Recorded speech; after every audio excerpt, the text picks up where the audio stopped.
Hello friends, welcome back to our channel. I am Poonam Chaudhary और आज के इस वीडियो में हम बात करने वाले हैं ट्रांसपोर्ट ऑफ गैसेस के बारे में, रेस्पिरेटरी गैसेस के बारे में। तो इससे पहले हमने बात किया है रेस्पिरेशन के बारे में, ब्रीदिंग के बारे में, मैकेनिज्म ऑफ ब्रीदिंग के बारे में। आज हम देखेंगे कि how respiratory gases transport into the body.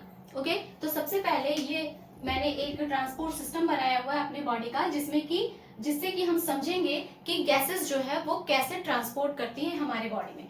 ये पूरा प्रोसेस स्टार्ट होता है सबसे पहले ब्रीदिंग से। तो ब्रीदिंग से हम स्टार्ट करते हैं और ब्रीदिंग के बाद होता है रेस्पिरेशन। तो ब्रीदिंग में हम क्या करते हैं, सबसे पहले जो एयर होता है उसको इनहेल किया जाता है और इस एयर में होता है ऑक्सीजन, क्योंकि रेस्पिरेशन में हमें ऑक्सीजन की जरूरत है। तो सबसे पहले इनहेलेशन का प्रोसेस किया जाता है। ओके, तो इनहेलेशन के प्रोसेस से हम सबसे पहले ऑक्सीजन को इनहेल करते हैं और इनहेल करने के बाद इसको पहुंचाते हैं हम लंग्स के अंदर। लंग्स के अंदर ये फिल हो जाता है एल्वियोलाई के इनसाइड, और एल्वियोलाई जो होता है वो एक बहुत ही थिन मेम्ब्रेन का बना होता है, सिंगल सेल के लेयर का बना होता है, और वहां पर होता है डिफ्यूजन का प्रोसेस। तो अब यहाँ पर डिफ्यूजन का प्रोसेस होता है और डिफ्यूजन के प्रोसेस के बाद इस O2 को भेज दिया जाता है ब्लड कैपिलरीज में, और ब्लड कैपिलरीज में प्रेजेंट होते हैं ब्लड, और ब्लड से उसको फिर कैरीड कर लिया जाता है। तो यहाँ से आया O2 आपके लंग्स में, और देन ये क्या हो गया, carried by blood. Okay, blood में भी किसके साथ ये कैरी हुआ, ये हीमोग्लोबिन के थ्रू, हीमोग्लोबिन। ओके, हीमोग्लोबिन ने इस ऑक्सीजन को कैरी किया, और इसी वजह से हम हीमोग्लोबिन को कहते हैं रेस्पिरेटरी पिगमेंट। तो हीमोग्लोबिन को क्या कहा जाता है, respiratory pigment, respiratory pigment. Okay, one haemoglobin का मॉलिक्यूल 4 ऑक्सीजन के मॉलिक्यूल को कैरी करता है। तो 1 haemoglobin is equal to 4 molecule of O2। Suppose that this is the haemoglobin, तो इसके साथ आपके 4 मॉलिक्यूल ही O2 के कैरी किए जा सकते हैं। ओके, अब क्या होता है, ये जब कैरी हो जाता है हीमोग्लोबिन के साथ, मींस हीमोग्लोबिन प्लस ऑक्सीजन, यहाँ पर हो गया हीमोग्लोबिन प्लस O2। तो अब हम इसको क्या कहेंगे, oxy haemoglobin, oxy haemoglobin.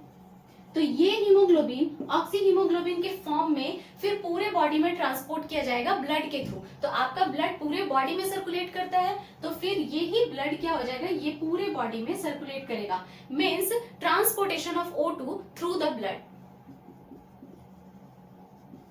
Transportation of O2 through blood. Okay, ये ऑक्सी हीमोग्लोबिन पूरे ब्लड से पूरे बॉडी में कैरी किया गया, और उसके बाद जहां जहां इसकी जरूरत थी वो टिश्यू के पास उसको भेज दिया गया। तो ये है आपका टिश्यू, और टिश्यू किस चीज से बना होता है, सेल से। तो यहाँ पर हर एक सेल के पास इस ऑक्सीजन को भेजा जाएगा through the process of diffusion.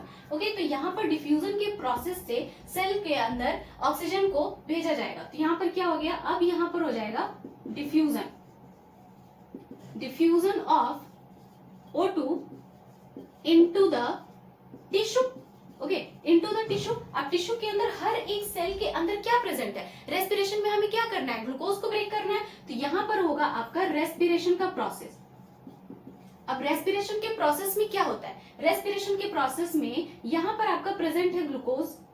ठीक है, हर एक सेल के अंदर ग्लूकोज प्रेजेंट होता है, और हमने क्या लेकर आया, ऑक्सीजन। तो यहाँ पर ग्लूकोज के साथ ऑक्सीजन मिक्स होगा, और ये इसको ब्रेक करके फिर क्या प्रोड्यूस करेगा, CO2 plus H2O plus energy.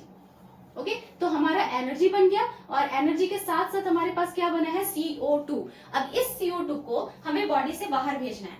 ठीक है, अब इस CO2 को हमें बॉडी से बाहर भेजना है, क्योंकि ये CO2 हमारे बॉडी के अंदर टॉक्सिक हो जाएगा। तो हर एक सेल के अंदर CO2 प्रोड्यूस हो चुका है।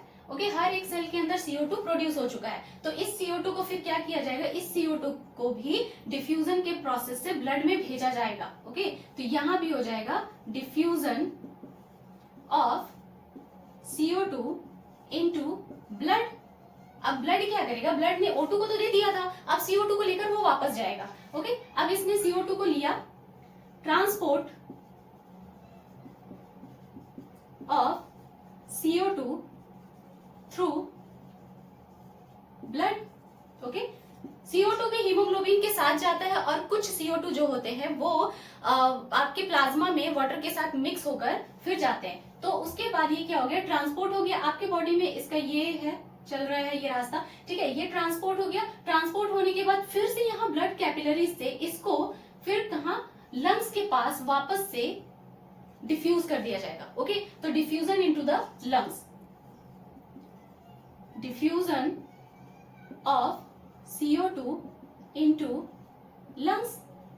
अब लंग्स के अंदर जब गया तो ये लंग्स से फिर क्या हो जाएगा, वापस एयर में रिलीज कर दिया जाएगा। ठीक है, तो ये था पूरा प्रोसेस आपके ट्रांसपोर्टेशन का। बहुत ही छोटा सा टॉपिक था। आई होप कि आपको ये समझ में आया होगा, और अगर आपको ये समझ में आ गया और ये वीडियो अच्छा लगा तो please hit the like button and do subscribe my channel. मिलते हैं नेक्स्ट वीडियो में, तब तक के लिए bye bye and take care.